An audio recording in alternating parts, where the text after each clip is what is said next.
Hello guys, कैसे हैं आप लोग। मैं हूँ डॉक्टर कंचन। सो गाइस, आज का जो वीडियो है, आज के वीडियो में हम जानेंगे कि गाल के अंदर सूजन आ जाती है तो ये क्या कारण होती है एंड साथ ही इसे आप घर पर कैसे ठीक कर सकते हैं एंड कब इसका इलाज करवाना ज़रूरी हो जाता है और कब नहीं। ये सारी ही बातें इस वीडियो में हम जानने वाले हैं। सो गाइस, वीडियो स्टार्ट करने से पहले आप सभी से रिक्वेस्ट है कि अगर आप मेरे चैनल पे नए हैं तो चैनल को सब्सक्राइब करिए एंड बेल आइकन को जरूर दबाइए। इससे मेरे जो भी नए वीडियो आएंगे उनका नोटिफिकेशन आपको मिल पाएगा। अगर गाल के अंदर जो सूजन हो जाती है तो सूजन जो होते हैं वो आपको गाल के अंदर जो इनर साइड के चिक होते हैं उसके अंदर भी महसूस होता है एंड किसी किसी में जो इन्फेक्शन होते हैं तो आपके जो बाहर का पोर्शन होता है, आउटर साइड ऑफ द चिक होती है, वहाँ पे भी आपको फील होता है। किसी किसी में ये जो सूजन होती है विथ पेन होता है, उसमें दर्द रहता है, आउटर साइड से पफिनेस हो जाता है, सूजन फूल जो फेस होता है उसमें पफिनेस आ जाती है एंड राउंड भी हो जाता है, चेहरा काफ़ी ज़्यादा राउंड हो जाता है एंड साथ ही साथ सूजन आ जाने की वजह से चाहे वो इनसाइड हो या फिर आउटसाइड हो, डेली जो लाइफस्टाइल होती है उससे पेशेंट को परफॉर्म करने में बहुत परेशानी आती है। जैसे कि खाना अगर आप खा रहे हैं तो उसमें परेशानी आती है, बोलने में परेशानी आती है, बात अगर आप किसी से बात करना चाह रहे हो और बहुत ज़्यादा सूजन हो गई, चाहे आउटसाइड हो चाहे फिर इनसाइड हो, तो उसमें परेशानी आती है, जलन भी रहता है, पेन भी रहता है। तो बहुत सारे तरीके की परेशानियाँ इसमें पेशेंट को होती हैं। तो ये जो प्रॉब्लम है इसका कब आप घरेलू उपाय कर सकते हैं एंड कब डॉक्टर को दिखाना जब जरूरी हो जाता है, आगे इस वीडियो में हम समझेंगे। उससे पहले हम समझ लेते हैं कि इसके होने के क्या कारण है। सो गाइस, जो गाल के अंदर जो सूजन होती है इसके होने के बहुत सारे कारण होते हैं। इन्फेक्शन की वजह से हो सकता है, इन्फ्लामेशन की वजह से हो सकता है, या फिर बेनाइन ट्यूमर हो सके, या फिर अदर कोई सिस्टमिक डिजीज है उसके कारण हो सकते हैं। तो इसके बहुत सारे अलग अलग तरीके के कारण होते हैं जिसके कारण ये हो जाता है। तो वन बाय वन जानेंगे।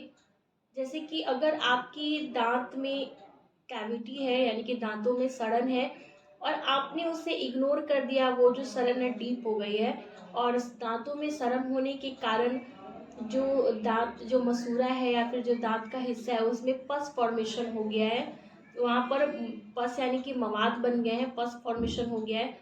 तो उसके कारण उसके इन्फेक्शन की वजह से आपके जो अंदर की गाल है उसमें सूजन आ सकती है। नेक्स्ट होता है पेरिकोरोनाइटिस। पेरिकोरोनाइटिस क्या होता है कि जो हमारे पीछे के सबसे लास्ट के जो अकल दांत होते हैं, तो जो अकल दांत होती है जब वो निकलते हैं तो स्पेस नहीं होने के कारण वो जो हमारे मसूड़े होते हैं उसे अफेक्ट करता है, वहाँ पर परेशानी पहुँचाती है। अगर वो विजडम टूथ अच्छे से इरप्ट नहीं हुआ है और वहाँ पर फूड लॉन्चमेंट या फिर जो भी हो रही है वहाँ पर इन्फेक्शन हो गया है, तो उसके कारण भी जो चीक्स है, जो गाल है उसमें सूजन आ जाती है।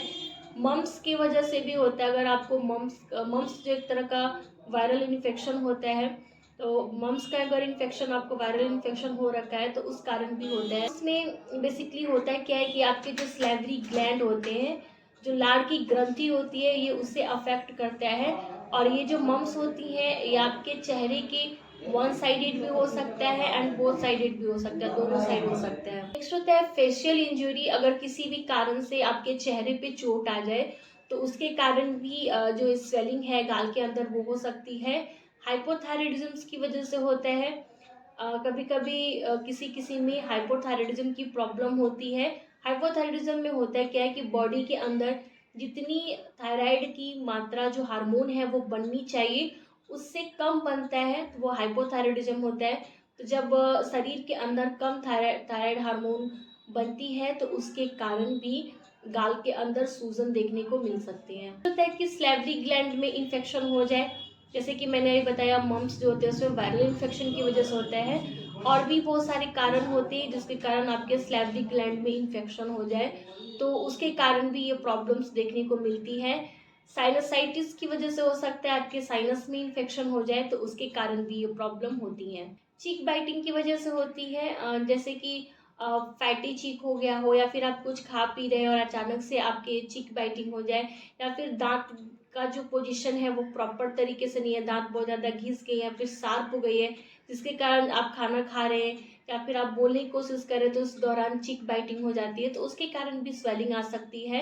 एलर्जी की वजह से भी हो सकता है, ये एलर्जी किसी भी चीज़ से हो सकती है। आप कुछ फूड्स ले रहे हैं जिसके से आपको एलर्जी हो रहा है, या फिर कोई मेडिसिन है उसके एलर्जी के कारण भी हो सकती है।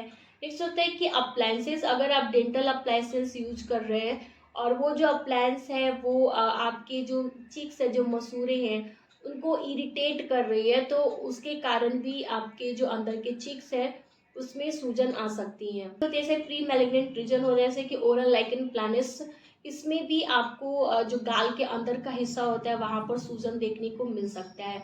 डायबिटीज, जैसे सिस्टेमिक डिजीज होती है, जैसे डायबिटीज हो गया, तो डायबिटीज अगर आपको बहुत लंबे समय से है तो उसके कारण भी आपको आपके गाल के अंदर में सूजन देखने को मिल सकती है। बनाइन कंडीशन होती है जैसे कि म्यूकोसील, अगर आपको म्यूकोसील की प्रॉब्लम है तो म्यूकोसील के कारण भी इस आपको जो आपके गाल के अंदर का हिस्सा है उसमें देखने को मिल सकता है सूजन। क्योंकि म्यूकोसील क्या होता है कि अगर किसी कारण से इंजरी आ जाए, चोट आ जाए, तो उस जगह पर फ्लूइड फील्ड हो जाता है, पानी की जैसा भर जाता है, तो उसके कारण भी सूजन आ जाती है। लाइपोमा की वजह से भी हो जाता है। लाइपोमा जो है आपके जो लिप्स है वहाँ हो सकते हैं, चिक्स पे भी हो सकते हैं, वहाँ पर एक्स्ट्रा फैटी टिश्यूज बन जाते हैं। तो जब एक्स्ट्रा फैटी टिश्यूज बन जाते हैं तो उसके कारण भी वहाँ पर आपको सूजन दिख सकती है। फाइब्रोमा हो, पैपिलोमा हो, पैपिलोमा क्या होता है, टंग के ऊपर जो आपके जो जीभ के ऊपर पैपिलास होते हैं उसमें किसी भी तरह से चोट आ जाए, इंजरीज आ जाए, तो उसमें सूजन आ जाती है, तो वो पैपिलोमा है। अगर उसमें भी डिफिकल्टीज है, उसमें भी परेशानी है, तो उसके कारण भी आपके जो चीक के इनर साइड पोर्शन होते हैं वहां पर स्वेलिंग देखने को मिलती है। ये जो प्रॉब्लम है गाल के अंदर सूजन का आना, इसके बहुत सारे मल्टीपल कारण होते हैं। इस तरीके से आइडेंटिफाई करना बहुत मुश्किल होता है कि आपको इसी कारण से ये प्रॉब्लम हो रखी है। बहुत सारे लोगों में इम्यूनिटी अगर कमज़ोर हो जाए, उनकी इम्यूनिटी अच्छी नहीं होती है, बदलते मौसम में इम्यूनिटी वीक हो जाए तो जल्दी से उनमें वायरल, फंगल या बैक्टीरियल इन्फेक्शन हो जाती है, जिसके कारण भी इस तरह के सूजन उनके मुंह के अंदर हो जाते हैं। तो अगर आपको इस तरह की प्रॉब्लम है तो ऐसे कंडीशन में बहुत ज़रूरी हो जाता है कि आप जो भी आपके नियरेस्ट डॉक्टर हैं उनसे जाकर डायरेक्टली मिले और चेक करवाएं, क्योंकि बिना देखे बहुत मुश्किल होता है ये कहना कि आपको ये जो प्रॉब्लम हो रखी है ये किस कारण की वजह से है।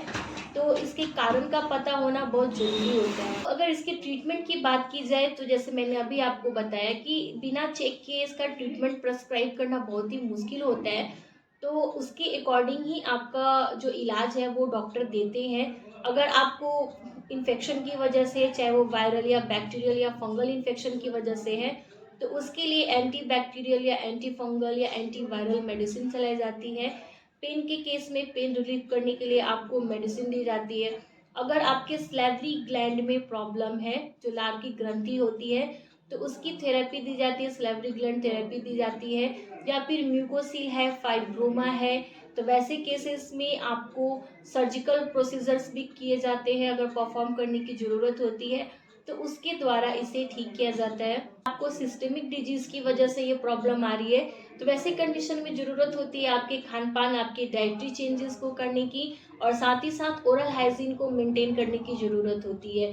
तो ये जो प्रॉब्लम है इसमें बहुत ज़रूरी होता है कि जो भी डॉक्टर आपका इलाज कर रहे हैं वो सामने से इस केस को ऑब्जर्व करें कि किस तरह की प्रॉब्लम है, कहाँ प्रॉब्लम है, कैसे दिख रही है, एंड देन इसके अकॉर्डिंग इसका ट्रीटमेंट किया जाता है। अगर हम घरेलू उपाय के बारे में बात करें तो अगर आपको इनिशिएटिव है, ये जो प्रॉब्लम है शुरुआती हुई है, कुछ दिनों से ही है, तो ऐसे कंडीशन में इसके लिए आप गुनगुने पानी में नमक डाल के गार्गल कर सकते हैं, इससे आपको बहुत जल्दी रिलीफ मिलेगा।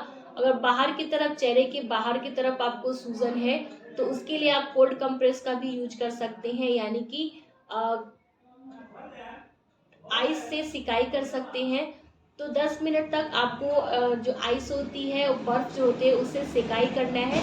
इसमें खास तौर से आपको ध्यान देना है कि आपको डायरेक्ट आइस को अप्लाई नहीं करना है फेस पे।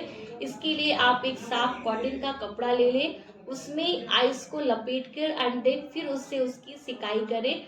बहुत जल्द ही इससे आपको आराम मिलेगा। अगर उसमें दर्द है तो दर्द से भी आपको राहत मिलेगी, क्योंकि थोड़ा सा ये नम कर देता है उस एरिया को, जिसके कारण जो पेन होती है वो महसूस नहीं होती है। सो गाइस, ये थे आज के वीडियो। आई होप कि आपके लिए हेल्पफुल रहा हो। अगर यस तो डेफिनेटली लाइक कीजिए, चैनल को सब्सक्राइब करिए एंड अपने फैमिली फ्रेंड्स में जरूर शेयर करिए, ताकि उन्हें भी हेल्प मिल सके। तब तक के लिए be healthy and be happy.